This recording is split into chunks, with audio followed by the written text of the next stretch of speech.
Gente linda do meu coração, a paz.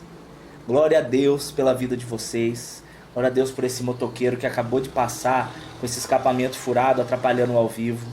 Glória a Deus por cada um de vocês que ora, que me ama, que ama a Eli, que acompanha a gente, que abençoa essa obra. Olha, vocês são...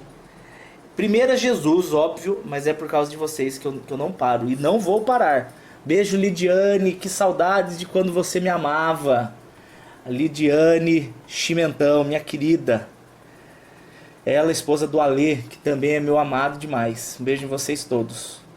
Vamos ler a palavra, gente, que eu estou com muita vontade de falar de Jesus. Colossenses, capítulo 3, a partir do verso 1.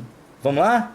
Hoje eu quero falar com vocês sobre a questão da salvação versus o processo de santidade. Sem santidade não houve salvação. E sem salvação não existe santidade. Preste muita atenção que eu vou tomar muito cuidado com as palavras que eu vou usar, para que fique algo muito claro e ao mesmo tempo bem entendido, né? É tudo que eu quero. Jesus, dê a capacidade hoje de ser instrumento seu, Pai. É só para isso que a gente existe, é para isso que eu existo, Senhor. Se não for para te servir, eu não tenho nem porque estar vivo, Senhor. Fale, Pai, fale em nome de Jesus. Colossenses capítulo 3, verso 1 diz assim: portanto, se já ressuscitaste com Cristo, buscai as coisas que são de cima, onde Cristo está assentado à destra de Deus. Eu gosto muito desse portanto. Isso aqui é uma continuação do capítulo 2. Eu não vou ler hoje, não vai dar tempo, mas você leia o capítulo 2. Gente, a divisão em capítulos veio quase 1000 anos depois de Jesus. Quase 1000 anos depois de Jesus como homem, né? Eu digo isso porque Jesus é eterno. Jesus, ele não nasce há 2000 anos atrás. O corpo humano de Jesus nasce há 2000 anos atrás. Mas Jesus é criador. E ele não deu originalmente aos escritores inspirados a divisão entre capítulos e versículos. Isso começou a vir com monges estudiosos, mas quase 1000 anos depois, 900 e poucos anos depois. Depois parece que no ano 1300 teve uma divisão em versículo e coisas do tipo. Então esse portanto é uma continuação do capítulo 2. Para você entender na profundidade, você tem que começar no 2, ok? E começar no 1 também, mas vamos aqui. Portanto, se já ressuscitaste com Cristo, buscai as coisas que são de cima. Eu muitas vezes ensinei errado essa parte aqui. Eu coloquei o se ressuscitaste com Cristo como uma questão condicional. Mas olha só, que interessante. Quando você vai ler aqui, Romanos 8:31. Romanos 8:31. Olha só. Que diremos, pois, a essas coisas? Se Deus é por nós, quem será contra nós? Esse se aqui, ele tem duas funções. Uma é para dizer, se você ressuscitou com Cristo, ou seja, se você não ressuscitou com Cristo, isso não é uma realidade para você. Então esse é um texto para irmãos. Isso é um texto para irmãos que nasceram de novo. Isso é um texto para quem ama Jesus como eu. E isso também é um texto que ele não está só colocando no condicional do se você nasceu de novo, mas ele está colocando uma vez que você nasceu de novo. Então ele coloca como condicional para os que nasceram de novo e uma consequência natural dos que nasceram de novo. Ok? Eu vou comparar com tomar banho. Preste atenção nisso aqui, preste atenção nessa figura. Finge que eu vou ter uma reunião com um rei. Estou numa monarquia onde o rei é a figura máxima. E vou chegar diante do rei, vou chegar diante do soberano, vou chegar diante daquele que manda em todas as coisas. Aí eu sou trabalhador rural, trabalho com porcos e eu cuido dos meus porquinhos, e os meus porquinhos são criados ali na natureza ali, e eles fedem esterco, fedem muito, um cheiro de misericórdia. Parece aquele irmão que chega na igreja e peida e fecha o olho para orar para disfarçar o fedor. Já aconteceu muito isso comigo. Não deu ser o que peida, às vezes, mas na maioria das vezes é quem tá do lado, eu percebo o cara tá disfarçando e eu sei que veio dele. Então eu chego fedendo enxofre, fedendo esterco. E aí chegam para mim e falam, você precisa falar com o rei. Eu estou fedido, estou sujo, estou cheio de lama, cheio de cocô, preciso falar com o rei. Eu tenho uma opção. Eu vou encher de perfume e vou chegar do jeito que eu estou diante do rei, porém cheio de perfume. Essa é uma opção. Segunda, eu vou tomar um banho e botar uma roupa limpa. E como consequência disso, por consequência disso, eu vou estar cheiroso e limpo. Por quê? Eu tomei um banho e coloquei uma roupa limpa. Então, o que você faria? Você chegaria diante do rei, cheio de esterco, com perfume, cheio de perfume. Você vai encher de perfume por cima do cocô, vai chegar cheiroso diante do rei. Ou você vai tomar um banho e vai colocar uma roupa nova para naturalmente estar limpo e cheiroso para chegar diante do rei. Se você acha que o primeiro exemplo não faz nenhum sentido, é porque a salvação por obras não faz nenhum sentido. A verdade é que muitas pessoas tentam agradar a Deus com atitudes e obras, porém elas ainda são velhas criaturas, ok? Velhas criaturas que não passaram pelo processo do novo nascimento.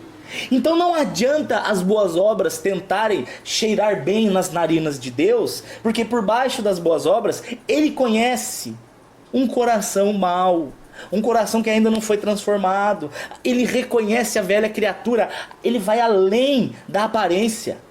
Então não adianta chegar diante de Deus achando que as boas obras, eu vou ou tentar fazer boas obras, ou tentar fazer algo para encontrar a paz. Então tem pessoas que falam, eu vou para a igreja para ter paz, ou eu vou ler a Bíblia para ter paz, ou eu vou fazer boas obras. Eu tava assistindo com ele, né, Modern Family, eu choro de rir daquele seriado. E tem um episódio que tem um rapazinho que é namoradinho lá da filha deles, a mais velha, que eu esqueci o nome. E aí o rapazinho, o que ele faz? Eles fazem sexo, só que ele namora. Então ele trai namorado com a menininha, a Hailey, lembrei o nome dela. E aí ele faz sexo com a Hailey. Aí ele fica muito arrependido, por quê? Porque ele namora, e aí sabe o que ele faz? Ele chega pra ela e fala assim, precisamos parar de fazer o que a gente faz, porque eu não tenho mais dinheiro pra doar pra caridade. Eu fiquei olhando e falei, olha que loucura. A pessoa está suja de pecado, a pessoa é velha criatura, a pessoa tem coração de pedra, ela não ressuscitou com Cristo, mas ela quer sentir a paz que Deus promete para aqueles que nasceram de novo, e na tentativa de nascer de novo, sem precisar nascer de novo, para sentir a paz de quem nasceu de novo, ele doa para a caridade, doa todo o dinheiro dele para a caridade. Então não é interessante isso? É como Paulo fala em 1 Coríntios capítulo 13, ele fala, cara, não adianta você dar todo o seu dinheiro para doação, doar todo o seu dinheiro aos pobres, se você não tiver amor, de nada valeria. Muita gente acha que esse amor é a atitude. Não, esse amor não é a atitude. Esse amor que Paulo fala é Jesus. Porque se você tem Jesus, naturalmente você tem um cheiro bom. Eu vou desenhar isso aqui para que fique muito bem claro, ó. Essa pessoa aqui, ela tem um coração de pedra. O coração de pedra dela, por mais que ela faça boas obras, por mais que ela esteja resplandecente de boas obras, por mais que ela doe dinheiro para caridade, por mais que ela leia a Bíblia, por mais que ela fuja do mal, por mais que ela pague os impostos, isso não chega, ó, diante de Deus. Vou colocar aqui Deus como um coraçãozão. Diante de Deus, Ele enxerga além das boas obras e Ele vê que esse coração ainda é de pedra. Agora o interessante é o seguinte, que quando você nasce de novo com Cristo e ele morre com a velha criatura, Ezequiel 36 fala isso, e ele traz à tona um novo coração, esse coração naturalmente ele exala o amor. Então você vai ver que preste atenção, todos os dons e fruto do Espírito são consequência natural de um coração que nasceu de novo. Só que do mesmo jeito, gente, que uma sementinha é plantada, quando você nasce de novo, ó, você acabou de nascer de novo, o seu coração é como uma sementinha plantada. O fruto e os dons, eles precisam ser regados, eles precisam crescer, eles precisam frutificar, eles precisam ter um tempo de maturidade. Quando você nasce de novo, você ainda é uma criancinha no Evangelho. Você ainda é infantil no Evangelho. Aí você vai conhecendo de Deus, você vai caminhando com Deus, você vai abandonando as coisas velhas, você vai aprendendo cada vez mais como ouvir a voz do Espírito. Porque ouvir a voz do Espírito, tem gente que pergunta pra mim como é que eu faço pra ouvir a voz do Espírito. Querido, primeiro é pela Bíblia e segundo é por intimidade pessoal. Você vai aprender a ser ousado, você vai aprender a fugir do pecado, você aprende. Não é de um dia pro outro. É um aprendizado constante. Então essa flor, ou melhor, essa fruta, sei lá, essa árvore, ela vai crescendo, e naturalmente, conforme ela vai crescendo, aí ela vai manifestando dons e as faces do fruto. Tem um vídeo que eu falo no YouTube sobre a diferença de frutos, do fruto e dos dons. Um é para todos, o fruto é para todos. Os dons Deus dá a cada um como Ele quer. Essa é a diferença básica. Dons vem do Espírito Santo e Ele dá a cada um conforme Ele quer. Fruto nasce em nós, na nossa vida, na nossa carne, porém todos precisam ter todos, ok? O fruto, se você for ler Gálatas 5, você vai ver que todo mundo precisa ter aquilo. Eu sou o que mais precisa. A gente vai ler isso tudo, é só uma introdução para que você entenda. O ressuscitar com Cristo, quando ele fala aqui, ó, se ressuscitar com Cristo, isso só é verdade para quem nasceu de novo, e isso é uma consequência de quem nasceu de novo. Como diz aqui, ó, se Deus é por nós, quem será contra nós?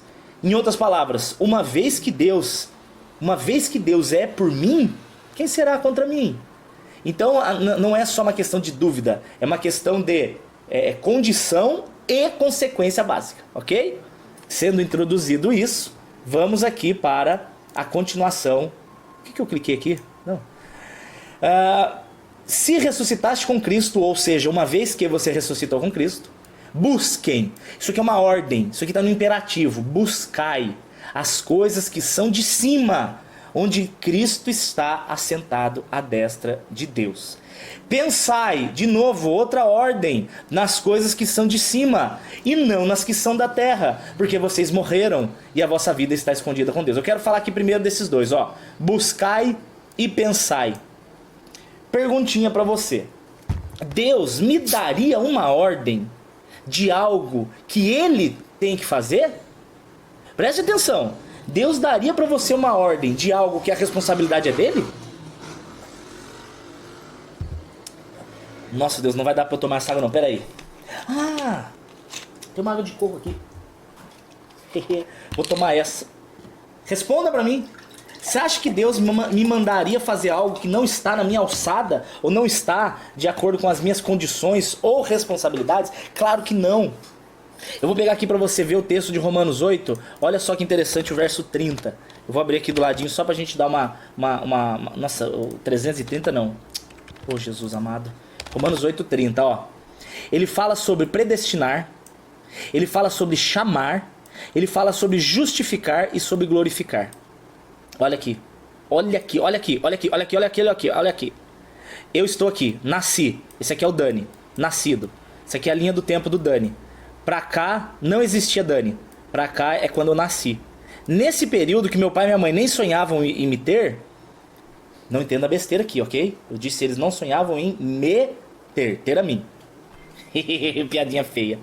Aí o que acontece? Nesse período Deus já me conhecia de antemão. Eu já era predestinado, ou seja, ele já sabia que eu existiria. Na presciência de Deus, ou no prognóstico de Deus, eu já era alguém. Ele já me conhecia antes mesmo de eu nascer. Então, queridos, deixa eu falar uma coisa pra você. Você não é um plano do seu pai. Você não é um plano da sua mãe. Você não é um acaso. Você não nasceu errado. Ainda que alguns tenham um pai tão estúpido ao ponto de dizer isso, que não queria ter tido você, que não queria que você tivesse nascido, ou qualquer outra babaquice do tipo. Mentira! Porque você não nasceu por vontade humana, você nasceu porque Deus quis, ok? Você nasceu porque Deus quis. Então, antes de você nascer, você já era um projeto dele, pra ele e por ele. E ele cuida dos que são dele, ok? Se você tem um pai e uma mãe presente, glória a Deus, dê glória a Deus por isso. Agora, se você não tem um pai e uma mãe presente, não se desespere e não fique frustrado. Porque um pai celestial, você com certeza tem. Você nasceu por vontade dele. Então, antes de eu nascer, ele predestinou. Deus me daria a ordem, Dani, predestine-se a si mesmo? Não, porque é impossível. Depois a Bíblia fala que ele chamou. O que é chamou? Chamou é a primeira vez que a palavra dele chega aos meus ouvidos. A palavra chegou aos meus ouvidos. Esse é o dia que ele me chamou pela primeira vez. Tem como alguém se auto-chamar? chame-se a si mesmo? Não! O próprio texto de Romanos 3 diz que é impossível que o homem naturalmente busque a Deus, é impossível. Então eu precisava que Deus se manifestasse de alguma forma. Essa primeira manifestação é o chamado. Mas as pessoas creem na primeira vez que ouvem a voz de Deus? Às vezes sim, mas às vezes não. Então por quê? Porque tem vezes que tem gente que ouve a palavra, mas a palavra não fez morada ainda no coração, ficou só na mente. Mas tem um dia que o Espírito Santo pula da mente e vai para o coração e transforma o coração, que é aquilo que a gente acabou de falar, de trocar o coração de pedra pelo de carne. Nesse dia acontece com você o processo da justificação. Então Deus te justifica do pecado. Você é tornado justo. Você é tornado filho. Você nasceu de novo. A sementinha foi plantada. Preste atenção. Frutos no sentido aqui não porque o fruto é no singular, por isso que dá essa confusão. Mas os frutos, no sentido de demonstrações de que você nasceu de novo, são consequência. As boas obras não vêm antes. Eu vou te dar um exemplo que me irrita. Tem pessoas que eu chamo para ir para a igreja, tem pessoas que eu falo de Jesus, tem pessoas que eu chamo para batizar, que eu convido para ser batizada. Sim, eu estou no Face, amados. Corre lá no Face, quem quiser. E a pessoa fala assim para mim: não posso ser batizado, ou não vou para a igreja ainda, porque tem coisas que eu preciso acertar. Ô anta, sua anta, compare Jesus com o médico. Compare Jesus com o médico, ok? Hospital, a igreja com o hospital e Jesus com o médico. Se bem que, só um parênteses, a igreja raramente é tratada como hospital na Bíblia. Ela é muito mais tratada como um quartel de guerra, onde nós nos preparamos para guerrear contra o diabo, mais do que um hospital para tratar dos doentes. Mas também não deixa de ser, ok? Só fica aqui um comentário. A Bíblia trata muito mais a igreja como lugar de fortalecimento para a guerra do que lugar de tratamento de feridas. Mas que também é. Eu digo isso para que você, ferido e ferida, amado meu, você não aceite ficar nessa situação por muito tempo. Porque é lamentável crentes que são constantemente piedosos de si mesmo. Autocomiseração tem limites, ok? A sua dor, o seu luto não pode durar muito, porque nós não somos da morte, nós somos da vida. Então, por favor, ok? Se levante em Jesus Cristo. Se você acha que eu estou sendo muito grosso, não, é porque eu sei o potencial que você tem em Jesus. O problema é que você não sabe. Eu estou te incentivando a saber que em Jesus você pode muito mais do que você pensa. Na verdade, você pode o impossível, né? Então, a pessoa, ela preciso me arrumar antes de ir para a igreja. Mas sendo Jesus aquele que te arruma, é como você dizer para o doente: olha só, não vá para o hospital, primeiro se cure, para depois você ir para o hospital. Não faz o menor sentido essa lógica. E é o mesmo sentido das pessoas que adotam esse pensamento de que elas primeiro precisam acertar a vida para depois se entregar a Deus de verdade. Filho de Javé, primeiro você se entrega. Viu, ô capivara albina? Você primeiro se entrega. Você primeiro recebe o Espírito Santo. Você primeiro se lança aos braços do Senhor.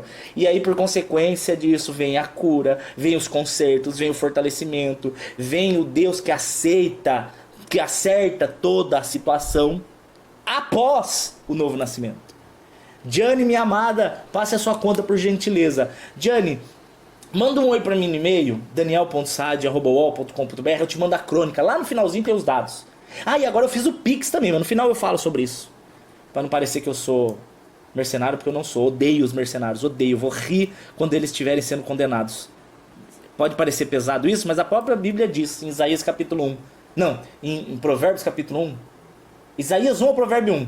Que diz que, do mesmo modo que vocês rejeitaram a minha correção, Deus diz: eu me rirei de vocês nas vossas perdições. O Deus vai rir. Cadê o Deusinho de amor fofinho que alguns entendem? Deixa eu falar só uma coisa aqui.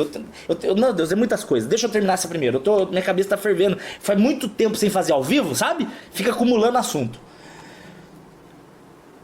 Eu tava aqui no predestinou. Deus me manda ser predestinado? Não, porque eu não consigo predestinar a mim mesmo. Ele predestina. Deus me manda eu chamar a mim mesmo? Não, porque quem chama é o Espírito Santo. Deus manda eu justificar a mim mesmo? Não, porque quem justifica é Ele. E depois ele fala sobre o glorificar. Glorificar é o dia que Jesus vier, Ele me levar para a glória, Ele transformar o meu corpo carnal em corpo glorioso. A Bíblia diz aqui em Romanos 8:30 que Ele glorifica. Ele manda eu me glorificar de mim mesmo? Não. Por quê? Porque glorificar é uma ação que Ele faz em mim. Então Deus não manda que eu faça algo, Deus não me manda fazer algo que Ele faz. Quando Deus me dá uma ordem, é porque sou eu que faço aquilo. Você entendeu agora? Então quando ele fala aqui, ó, no Colossenses capítulo 3, buscai as coisas de cima, ou pensai nas coisas de cima, é sinal de que a minha intimidade com Deus depende do meu interesse e do meu esforço. Eu sei que a palavra esforço ofende os que estão na graça, só que na graça mal entendida, porque a graça de Deus, ela é para me salvar.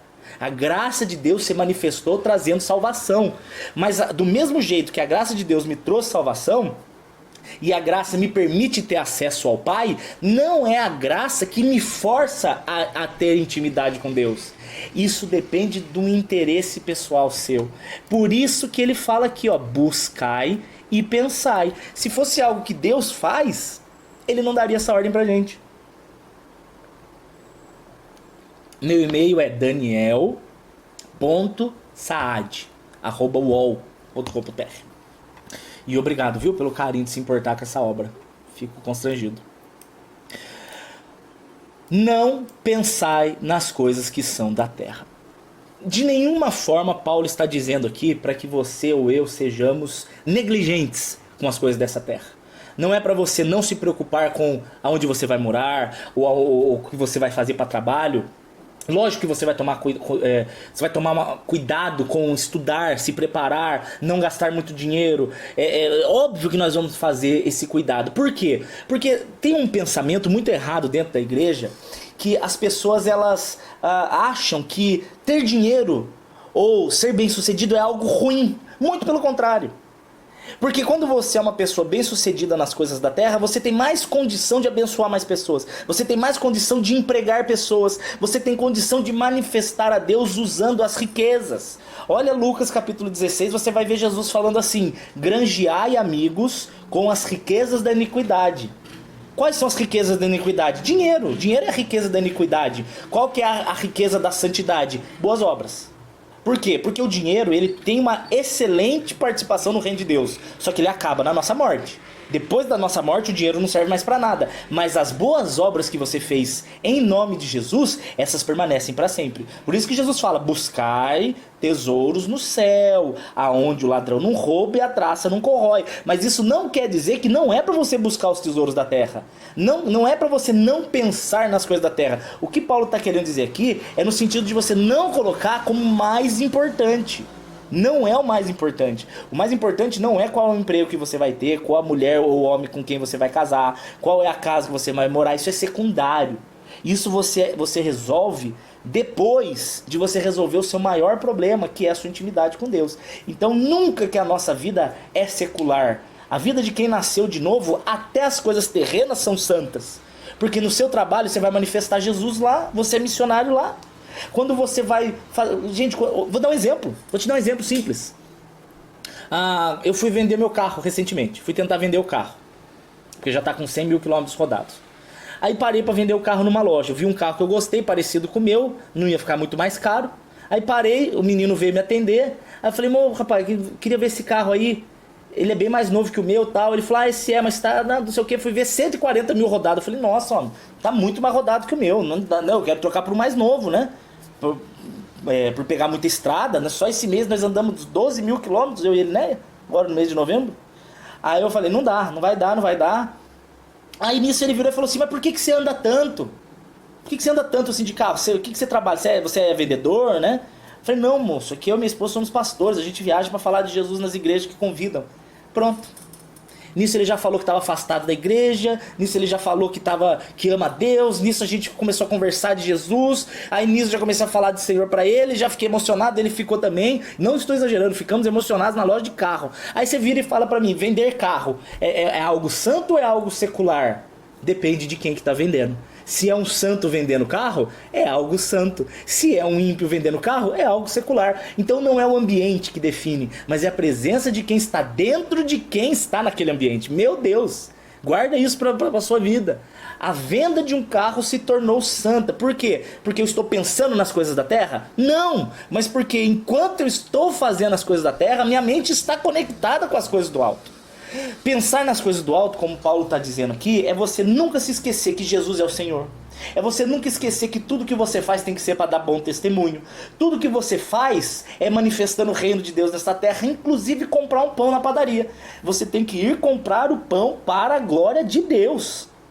Você entendeu, cara? Então, a loucura, o divertido, o maravilhoso disso tudo é que não existe final de culto na vida do crente. E eu estou falando crente de verdade. Como diz aqui Paulo, aquele que verdadeiramente nasceu de novo. Não existe fim de culto. Quando o pastor dá a bênção apostólica lá, né? E que o amor de Deus... como é que é? Que o amor de Deus... Não... eu esqueço. Cada um faz de um lugar. Cada um faz de um jeito. O amor de Deus, a graça de Jesus Cristo e as doces consolações do Espírito Santo esteja com todos vós, hoje para sempre. Amém. Se Deus é por nós, quem será contra nós? Agindo Deus, quem impedirá? E aquela coisa toda. Cada um fala de um jeito. Aí, o que acontece? Acabou o culto. Agora acabou o culto. Volta a ser secular. Mas que ideia estúpida é essa? Acabou aquele culto ali, dentro daquele templo. Mas na sua vida, você sendo cheio do Espírito, o culto não acaba nunca. Você sai para comer um lanche, você tá levando a igreja pro lanche. Você sai você sai para ir pro cinema. Cara, até a comunhão entre os santos, ela se torna uma igreja, onde 2 ou mais estão reunidos. Jesus ele não diz exatamente aonde que tem que ser os 2 ou mais. Ele diz, tem 2 ou mais, ali virou igreja. Quantas conversas de final de culto valeram para mim muito mais do que o culto inteiro? Quantas vezes o sair depois do culto para ir comer uma pizza, ali teve um mover de Deus ali no meio ali da calabresa com queijo e cebola, que valeu mais do que o culto. Quantas vezes você sai do culto para ir no carro? Gente, aconteceu comigo esse sábado agora. E por falar nisso, amanhã eu estarei em São Paulo, ok? Tem culto em São Paulo. Se você é de São Paulo e não for, mas vai cair o apocalipse na sua casa. Mentira, brincando, estou brincando, tá? Minha boca é para abençoar, não é para amaldiçoar. Saí do culto, veio um rapaz lá falando, pastor, preciso de ajuda, eu tô fumando, eu vou pro inferno. Eu falei, você vai pro inferno porque fuma, homem? Porque eu fumo, não consigo largar o cigarro. Eu falei, você tá enganado. Você está enganado. Você é salvo pela graça. Você foi justificado por Deus na cruz. Ele te salvou. Você foi salvo. Está salvo? Sim, estou salvo. Entendeu que Jesus morreu por você? Entendi. Agora começa o processo de libertação, de salvação, de cura, de santidade, de intimidade, de poder. A sementinha ela é plantada na cruz. E o fato de você largar o cigarro é um fruto. Largar o cigarro é um fruto. Você não larga o cigarro para ser salvo. Você larga o cigarro porque você foi salvo e com um tempo de intimidade brota esse fruto, o fruto da libertação do cigarro. Vou dar um exemplo pessoal meu. Eu conheço Jesus faz muito tempo, eu já prego o evangelho já faz anos, eu já vivo com Deus faz muito tempo, amo e eu estou ainda em fase de processo de cura em muitas áreas. Essa semana mesmo eu dei um mau testemunho que me fez chorar e eu estou até agora chateado. Eu me exaltei por ver uma injustiça, falei o que eu não devia, de um jeito que eu não devia e perdi a chance de dar um bom testemunho. Você acha que eu queria? Agora, compara o fumar com o falar um palavrão, que foi o que eu fiz. Compara o fumar com o falar um palavrão. Se eu falar pra você que eu não sou salvo porque eu falei um palavrão, eu estou anulando a cruz de Cristo, eu estou cancelando a graça, eu estou transformando a salvação em meritocracia. Agora o interessante é o seguinte, como Paulo diz aqui, se você nasceu de novo, você vai buscar as coisas de cima. E o que é buscar as coisas de cima? É você buscar ser parecido com Jesus. E ainda que você venha a errar, isso não anula o que Jesus fez em você. Porque sabe qual que é o primeiro sinal básico de quem nasceu de novo? Primeiro sinal básico, prova de que você nasceu de novo. O pecado te causa arrependimento e te causa nojo. Eu saí de lá triste. O Espírito Santo me trouxe tristeza. Como diz 2 Coríntios capítulo 7, a tristeza por parte do Espírito, ela traz arrependimento. A tristeza por parte do mundo traz depressão e morte. 2 Coríntios 7 fala isso. A tristeza que eu senti foi da parte de Deus, por quê? Porque o Espírito Santo estava apertando meu coração, dizendo para mim, não é assim, não é para isso que eu te chamei, não é para ser assim, isso não é ser parecido com Jesus. E aí quando o Espírito Santo aperta o seu coração, a lágrima desce, ele aperta, você chora. Isso é um sinal de arrependimento, isso é um sinal de salvação, isso é um sinal de que você já foi salvo. Aí eu falei pro cara, cara, você tá feliz com o quanto você fuma? Ele falou, não. Você tá feliz por fumar? Ele falou, não. Eu falei, como é que tá a frequência do seu fumo? Ele falou, fumava uma cartela por dia. Eu falei, e hoje? Ele falou, faz 10 dias que eu não fumo. Eu falei, você quer mais prova de que Deus começou em você uma boa obra? Você quer mais prova de que Deus começou em você um processo? Você quer mais prova de que aquele que começou em vós uma boa obra vai aperfeiçoar até o último dia? Você quer saber? Gente, anota aí, o endereço do culto é Rua Luiz José Junqueira Freire, 163. Luiz José Junqueira Freire, número 163. Vila Penteado, São Paulo. É a igreja metodista da Vila Penteado, ok? Rua Luiz José Junqueira Freire, 163. Às 19 horas, amanhã, sábado. Espero vocês lá. Não vão embora sem me dar um abraço, ok? Amo vocês. Dionei tá aí, mestre querido. E eu vi também a Cacílios, querida nossa de Arujá. A nossa nutricionista. Não, eu digo nossa, mas eu não tô seguindo. Porque se eu estivesse seguindo, eu estaria magrinho e lindo. Eu só estou lindo, mas não magrinho. Karen Corsino Nutrição. Segue ela aí, que é... A mulher é feroz, bicho. E a gente tem uma disputa que em breve nós vamos fazer, que é uma disputa, quem fizer mais flexão vai pagar, vai ganhar um Outback do outro. Vamos lá. Verso 3. Porque vocês já estão mortos. Que lindo. Por que eu vou fugir do pecado? Por que a santificação é consequência natural de quem nasceu de novo? De novo. Não existe salvação, graça, justificação sem santidade. Não existe. É como eu dei o exemplo no começo. Quem toma o banho...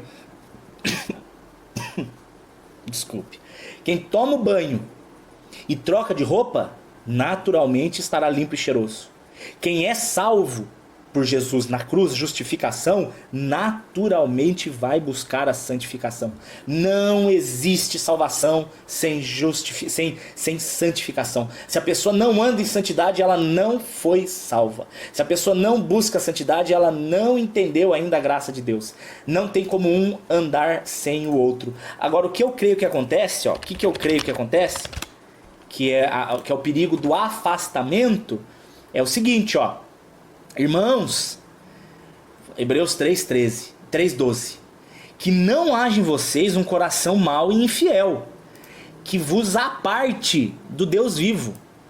Apartar não é de uma vez, puf. Não é uma separação assim, puf. É progressivo. Você vai dando, você foi salvo, aí Deus vem e o Espírito Santo habita no teu coração, aí você comete um pecado, saiu ali do prumo. Aí o Espírito Santo vem e fala, opa, tá errado. Aí você se arrepende e volta, tá lá de novo no caminho. Aí você vai e comete um pecado, pá, aí arrepende e volta, pá, e fica assim, fica nessa, mas sempre volta pro prumo. O problema é quando você comete um erro e você sai um pouquinho do prumo. Aí o Espírito Santo olha, tá errado, e te chama e te exorta. Aí o que acontece? Você fecha os ouvidos, você ignora. Todo mundo faz, eu tô muito bravo, o que tá me adiantando servir a Deus, Deus tá demorando. E as desculpas que você conhece. Aí afasta. Aí você peca de novo, afasta. E Deus chamando. Deus não desiste. 2 Crônicas capítulo 15. Deus está com você se você estiver com Ele. Se você o buscar, você o encontra. Mas se você se afastar, Ele se afasta. Não é Deus que se afasta, é você que se afasta. Deus não se afasta, você se afasta. Se você quiser voltar, o coração dele está aberto. Se você não quiser voltar, ele não vai chorar atrás de você. Essa imagem que as pessoas têm de que Deus precisa de você, essa é uma imagem tola. Eu não vou na igreja hoje, Deus, porque eu estou muito magoado com o que você fez. Você não me respondeu, então eu não vou no culto hoje. Você acha que Deus vai ficar chorando?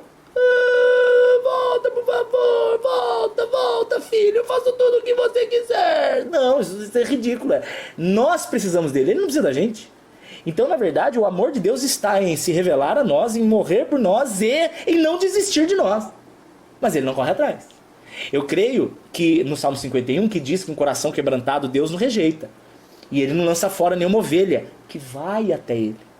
A ovelha que vai. Então eu vejo que o bom pastor, ele vai atrás da ovelha para salvar. Eu creio nisso, eu creio que Deus vem atrás de mim para me salvar. Ele vem, ele se revela, ele me perdoa, ele me justifica, ele me chama. Agora, se eu quiser sair, ele não vem atrás de novo, não. E eu creio que ele não vai. Tem gente que defende que vai. Tem gente que se sente especial a esse ponto. Ok, eu acho que o amor de Deus não está em ir atrás de mim. Eu acho que o amor de Deus está em não desistir e não ficar magoado. Porque pessoas que me fazem mal, normalmente eu não quero estar perto delas. Agora você não, você pode fazer o mal que for. Se houver arrependimento, Deus te traz de volta. Deus te permite chegar de volta. Deus permite que você faça parte de novo. Isso eu acho maravilhoso. Isso para mim é surreal. Então ele fala, ó, que não haja esse coração infiel que te aparte do Deus vivo. Antes, exortar. Isso aqui é uma ordem. Viu? Turminha do não julgueis, atenção. Turminha não julgueis, turminha de esquerda. Turminha que não aguenta ouvir que o que você está fazendo é pecado e fica ofendidinho. Olha aqui, exortai, é uma ordem. Exortem uns aos outros todos os dias. Não julgueis. Anta, o não julgueis que Jesus está falando é o julgamento hipócrita. É você ir lá e falar da pessoa para ela não fazer aquilo que você mesmo faz. É isso que Jesus condena, o julgamento hipócrita. Em nenhum momento ele proibiu julgar. Muito pelo contrário. Ele diz ainda, João capítulo 7. Eu acho que é o 7 ou é 8. Julguem segundo a reta doutrina, não segundo o que vocês acham. Porque muitas pessoas chegam e falam, eu acho que você está errado. Eu não me interessa o que você acha. Eu não estou nem aí pro que você acha. Agora, se você chegar para mim e falar, a palavra de Deus diz assim. Opa, aí você tocou na parte certa da história. Assim diz Deus. É muito eu acho e muito pouco assim diz o Senhor. Eu acho, não me interessa. Assim diz o Senhor, me interessa. Então exortar uns aos outros é você chegar para a pessoa e falar, assim diz o Senhor. Todos os dias, durante o tempo que se chama hoje. Por que hoje? Porque se você deixar para amanhã, pode ser que amanhã seu irmão morra. E aí? Você está vendo o cara no pecado? É Deus te chamando para ser porta-voz profética na vida dele, para alertá-lo e acordá-lo da situação de engano na qual ele se encontra. Então não perca tempo não, é hoje. Para que nenhum de vós se endureça pelo engano do pecado. Eu acho que não é possível perder a salvação. Tá falando aqui, exorta para que não se endureça pelo engano do pecado. Se não fosse possível perder a salvação, como é que ele diria isso aqui? Se é possível se endurecer pelo engano do pecado, é possível a pessoa perder. Agora deixa eu só corrigir aqui uma palavra. Perder. Eu não gosto da palavra perder. Eu tenho meu celular, tá aqui meu celular, com a orelhinha do Mickey que eu colei. Eu fiz essa capinha pra cair, bater a beiradinha e não quebrar. Eu gosto desse celular, ele é bom, ele me ajuda muito. Eu não quero perder isso aqui. Se eu perder, vai ser acidental. Esqueci em algum lugar, inclusive hoje eu fui fazer compras, coloquei o cartão no bolso, o cartão vazou, perdi o cartão. Falei, cadê o cartão? Aí o segurança veio e falou, senhor, cartão seu. Eu falei, glória, obrigado. Agradeci ele e abençoei a vida dele. Eu não queria perder. Então, perder salvação não é uma realidade para aquele que não quer perder. Ok? Então, o que a Bíblia está dizendo aqui é que você pode abrir mão. Eu digo isso porque ninguém quer perder algo que é precioso. Eu não quero perder meu celular, eu não quero perder meu cartão. Então, se você considera a salvação preciosa, você não vai querer perder.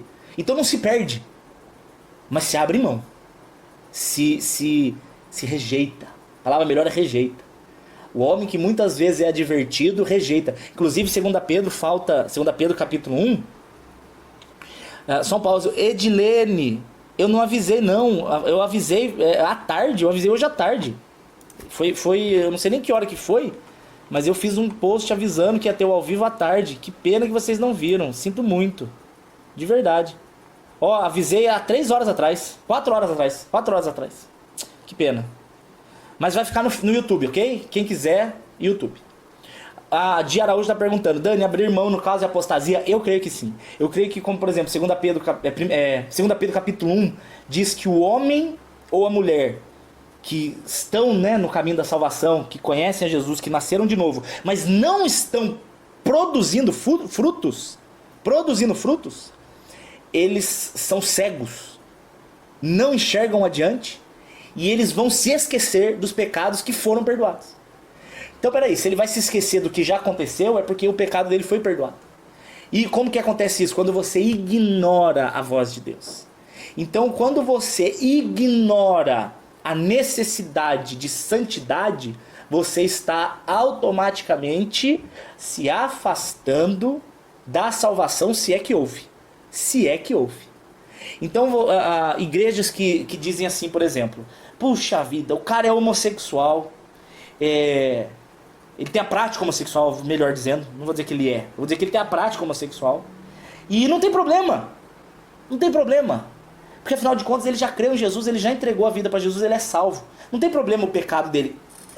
Óbvio que tem problema, porque sem santidade é impossível você ver a Deus. Hebreus capítulo 11, 12, 14. Sem santidade ninguém verá a Deus. Então, do mesmo jeito que um cara que tenha o desejo homossexual, ele vai lutar a vida inteira contra isso, eu que tenho o desejo heterossexual, vou lutar com isso pro resto da minha vida. Por mais que minha esposa Elinéia seja, pra mim, a mulher mais linda que eu já vi na minha vida, parece uma boneca de porcelana, uma dançarina de frevo daquelas paredes pintadas de Recife que virou gente, por mais que ela seja linda, eu tenho que vigiar todos os dias. Por quê? Porque as outras mulheres não se tornaram feias. Eu não me tornei eunuco. Não, as outras mulheres continuam bonitas. Você vai na academia, tem as meninas bonitas. Você vai nas igrejas, tem mulher bonita. E se eu ficar ali, meditando naquilo, eu não estou pensando nas coisas que são do alto. E aí eu estou sendo endurecido pelo engano do pecado. Você acha que traição acontece no momento do sexo? A traição é um processo que começa quando você dá aquele primeiro sorrisinho que não deveria ter dado. A pessoa te deu um sorriso maldoso e você respondeu o sorriso maldoso. Ali começou o processo da traição. Então é algo contra o que nós iremos lutar para sempre. A pessoa, por exemplo, que era alcoólatra. Esses dias eu conheci um pastor que era alcoólatra. E aí o pastor chegou para mim e falou assim: eu não posso sentir nem o cheiro do álcool, porque me dá saudades da minha vida antiga. Aí você vai ver o cara e vai falar assim: puxa vida, então ele tem desejo de beber? Tem. Ele não foi curado do processo do desejo? Não. Ele ainda tem a vontade de beber? Tem. Mas é um cara salvo? Com certeza. Tem desejos que na cruz você deixa de ter. Elinéia, por exemplo, adorava balada, adorava forró, cachaça. Hoje ela tem nojo. Graças a Deus por isso. Ela criou nojo de algo que ela gostava. Eu, por exemplo, tenho pecados que eu sinto saudades, que meu corpo ainda quer, que a minha carne ainda deseja. Eu não fui curado disso. Mas eu irei, até o último dia da minha vida, lutar contra. Com quais armas? As armas da nossa milícia não são carnais, mas são poderosas para destruir fortalezas. Do que Paulo está falando nesse texto de 1 Coríntios 10, né? E Efésios 6. Ele está falando sobre intimidade com Deus, sobre a oração, sobre a intercessão, sobre ler a palavra, sobre ouvir louvores, encher o coração da presença, para que o coração cheio de presença me permita viver em santidade. Sem um coração cheio da presença, você rapidamente cai, rapidamente se afasta e você vai considerando cada vez menos o pecado grave, cada vez menos. Então você fica cada vez mais afastado, mais triste, e aquela alegria que você achava que ia encontrar quando estivesse vivendo o que sua carne tanto queria, você não encontra. Quem largou de Jesus para viver os sonhos e desejos, não e nunca e de forma alguma estará mais feliz do que era quando estava com Jesus. É muito louco isso. Não tem como. Não tem como. Vamos continuar a leitura aqui.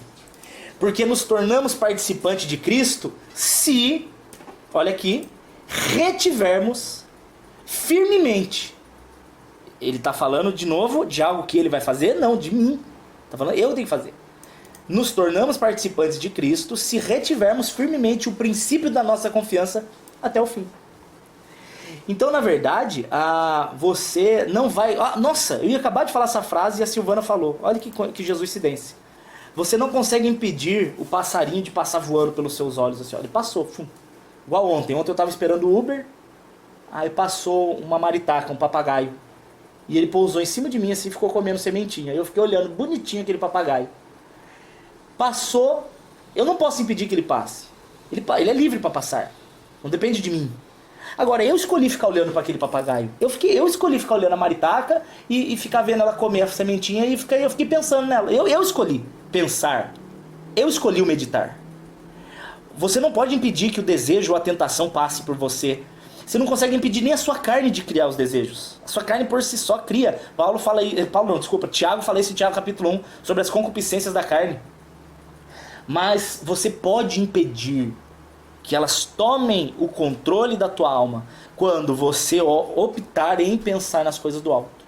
Então a luta contra a carne só é vencida levando o pensamento às coisas do alto, levando o pensamento cativo a Cristo, trazendo à memória o que dá esperança, lembrando de tudo que Jesus já fez. Quando eu trago à minha memória quem Deus é, o que Jesus fez, as suas promessas, os seus milagres, aí isso faz com que os desejos da minha carne, eles existem, mas eles ficam amansados. E o Espírito Santo domina sobre eles, dizendo: não, a alma dele é minha.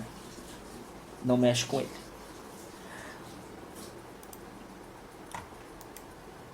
Colossenses 3. O quê? Faltam 9 minutos. O que você quer fazer?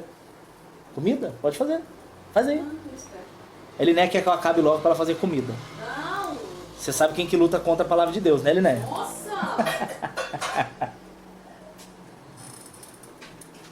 Se for fazer pra você, faz para mim também.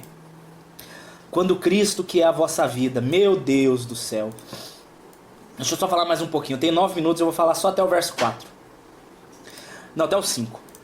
Porque já estáis mortos. Gente, entenda uma coisa. Nós já morremos para esse mundo, nós não fazemos mais parte desse mundo. Nós temos que pensar todos os dias que nós somos como...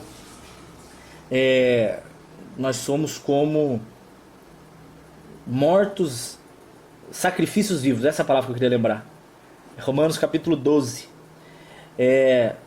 Irmãos, apresentai a Deus o vosso culto racional. Como é que é, gente? Esqueci o começo. Se eu lembrar o começo, eu lembro tudo. Romanos 12. Rogo-vos, irmãos, pelas misericórdias de Deus, que se ofereçam em sacrifício vivo, santo e agradável a Deus. Isso não é muito paradoxal? Como que é um sacrifício e é vivo? Se é sacrifício, está morto. Mas se está vivo é porque não morreu. Como que funciona um sacrifício vivo? É porque é como se todos os dias nós estivéssemos sendo pregados à cruz com Cristo. Todos os dias. Todos os dias eu tenho que trazer à memória que eu morri com Cristo. Todos os dias. Quando você vai responder com grosseria, você tem que pensar: cadáver não responde. Quando você vai brigar com alguém, eu tenho que pensar: cadáver não tem direito de brigar. Quando eu quero alguma coisa com meus desejos, cadáver não tem desejo. Morremos para este mundo, para vivermos para Deus. E assim, com esse tipo de pensamento, se eu conseguisse fazer isso sempre, eu teria controle sobre as minhas reações. Nós só reagimos quando nós achamos que temos o direito. Nós só reagimos quando nós colocamos as nossas necessidades em primeiro lugar. Em primeiro lugar não é a nossa necessidade, em primeiro lugar é o reino de Deus, cara. Porque ele fala aqui, ó: você já está morto com Cristo, a sua vida verdadeira, sua vida está escondida com Cristo. E aí você pensa: então por que eu não vivo ainda a plenitude? Se Jesus me salvou, por que eu ainda peco tanto? Se Jesus me salvou, por que eu ainda tenho tanta... Por que eu ainda erro? Simples, porque você ainda não é quem você haverá de ser. Porque você ainda está preso dentro deste corpo de carne. Paulo fala isso em 2 Coríntios capítulo 5. Gememos para sermos logo transformados desse corpo de carne. Eu não vejo a hora de me livrar dessa banha localizada e ser corpo glorioso. Tanto que ele fala isso aqui no verso 4. Ó. Quando Cristo, que é a vossa vida, se manifestar, ele está falando aqui eu creio que do arrebatamento, então também vocês serão manifestados com Ele em glória. Com Ele em glória. Ele vai se manifestar e nós seremos manifestados com Ele em glória. E aí, tendo essa esperança de que em breve Cristo virá nos buscar e nós nos encontraremos com Ele nas nuvens, aí é por isso que Paulo dá essa ordem, ó, portanto, mortificai, fazei, pois, morrer os vossos membros que estão sobre a terra. Aqui eu gosto mais da tradução que diz, fazei, pois, morrer a vossa natureza terrena. Só quero falar um pouquinho sobre isso aqui no desenho para você entender uma coisa divertida, ó. Isso aqui é muito interessante. Quando você nasce, você é um corpo e você tem uma alma, só que o que te liga a Deus não existe, você está morto. Então você, quando nasce, é um corpo, uma alma e um espírito morto. Tá muito grande essa letra. E aqui eu termino, tá? Deixa eu pôr 35, acho que dá. Alma e um espírito morto. O seu corpo, ele dá ordens à tua alma. Por quê? Porque o teu corpo é a carne. E esse corpo, ele é tratado por Paulo aqui como a natureza... Oh, meu Jesus Cristo, está muito pequeno isso aqui. Aqui, pronto. Natureza terrena. O corpo é chamado de natureza terrena. Natureza terrena. O seu espírito morto, ele está morto porque ele está contaminado pelo pecado. Esse espírito morto, a Bíblia chama de velho homem. Então olha que interessante. Isso aqui para você vai ficar didático. O espírito morto é o que te torna velho homem. E o corpo caído é a sua natureza terrena. Ok? Como a alma ela recebe influência ou do espírito ou dos desejos do corpo, uma vez que o espírito do homem é morto do homem natural, de quem que a alma recebe influência? Somente do corpo. Então por isso que o homem, esse homem chama homem natural. A Bíblia vai chamar ele de ímpio, ou também de filho da desobediência. Ou também vai chamar ele de filho de Adão. Esse cara, o coração dele é de pedra. O coração dele é de pedra. Ele não é rejeitado por Deus porque ele peca. Ele é rejeitado por Deus porque o coração dele é de pedra e porque o espírito dele está morto. Essa é a situação do homem natural, ok? Agora nós temos uma outra realidade. Olha a outra realidade aqui. Nós temos este mesmo cara, só que... Puxa vida, será que eu consigo aqui? Acho que dá. Vamos ver como é que vai ficar aqui na OBS. Ah, vai dar. Nós temos esse outro cara que, ao invés de ser o homem natural, ele é o homem espiritual. Deixa eu apagar aqui, que isso aqui vai ficar legal para vocês. Nossa. O homem espiritual. Não tem que apagar tudo. Oh, Jesus Cristo, me ajuda. Gente, tenha paciência, tá? Isso aqui vai ser importante para você. Quando você for ler a Bíblia, você vai entender muita coisa. Homem espiritual, chamado de justo, chamado de filho, chamado de santo. Esse cara é filho da graça. Ele é filho de Jesus. Ele não é mais Adão. Então você vai ver vários adjetivos ou vários nomes para esse cara. Aí aqui o coração dele não é mais de pedra, o coração dele é de carne. E o que acontece? Você vai ler isso em Efésios capítulo 2. Ele diz que ele tem um... Nossa, por que tá aqui? Ele tem um espírito vivificado, que é o espírito meu, do homem, mais o de Jesus. Isso é chamado de batismo.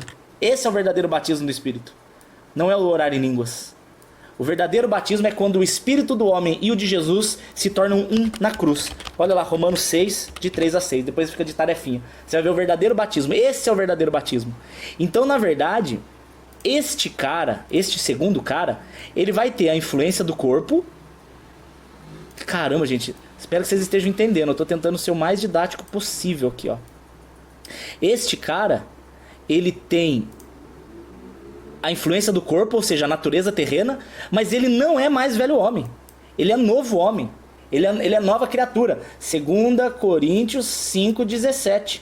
Aqueles que estão em Cristo são nova criação ou nova criatura. Por ser nova criatura, aí nós temos agora uma voz do Espírito que fala.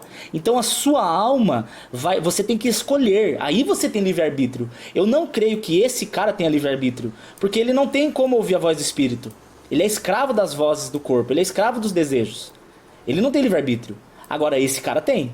Porque a partir do momento em que eu tenho o Espírito Santo vivificando a minha alma, através da palavra, eu tenho o corpo tentando contaminar de volta a minha alma. Aí eu vou escolher quem eu vou ouvir. Aí existe uma escolha. Vocês estão entendendo isso aqui? Espero que sim. Então quando ele fala fazei pois morrer, ele fala assim, ó, fazei pois morrer a vossa natureza terrena. Ele está falando disso aqui.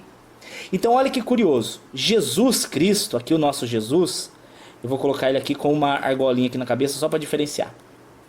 O nosso Jesus, ele vem em natureza terrena. Por quê? Porque ele é feito de carne. Mas ele não vem em velho homem. Ele não é contaminado por Adão. Então por isso que Jesus, ele poderia pecar. Porque ele estava numa carne, numa natureza terrena, que tinha desejos. Então Jesus poderia vir a ter desejo sexual. Jesus poderia a ter desejo de ira. O corpo de Jesus poderia querer dizer para ele abandonar a cruz, tanto que ele ora. Quando ele começa a sentir medo sobre passar pela cruz, quando a natureza terrena começa a quase tomar a alma de Jesus, o que ele faz? Ele corre orar. Ele corre orar para pensar nas coisas do alto. Então, na verdade, Jesus ele vem em natureza terrena, mas não em velho homem.